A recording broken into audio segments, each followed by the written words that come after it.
জমি দখলের অভিযোগে থানায় তলব কালীঘাটপন্থী মালতীপুরের তৃণমূল বিধায়ক আব্দুর রহিম বক্সিকে। রতুয়া থানায় হাজির হলেন আব্দুর রহিম বক্সি।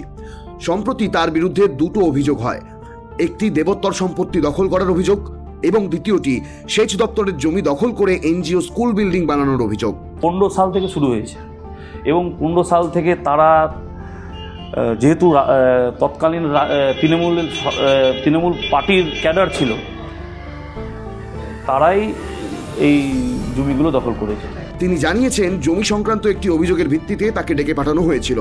যা প্রশ্ন করার পুলিশ করেছে তার উত্তরও তিনি দিয়েছেন।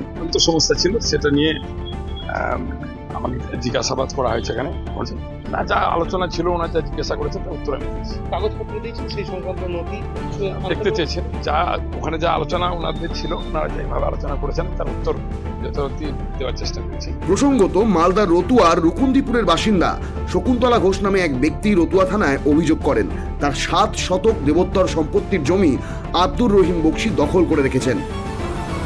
আমাদের যে দেবোত্তর সম্পত্তি আছে, দেবোত্তর সম্পত্তি আমরা পুনরুদ্ধার করতে চাই।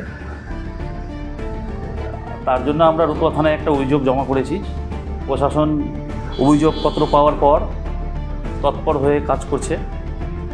আশাবাদী, আমাদের যা চিন্তাভাবনা নিয়ে আমরা অভিযোগ করেছি সেই কাজ আমরা পাবো। এর পাশাপাশি আরএসপির জেলা সম্পাদক সর্বানন্দ পাণ্ডের পক্ষ থেকে রতুয়া থানায় আরেকটি অভিযোগ করা হয়। সেখানে বলা হয়, আব্দুর রহিম বক্সি সেচ দপ্তরের জায়গা দখল করে স্কুল বিল্ডিং ও এনজিও সংস্থা তৈরি করেছেন। দুটো ঘটনারই পৃথক তদন্ত শুরু করেছে রতুয়া থানার police. Bureau report, the Bangla sphere.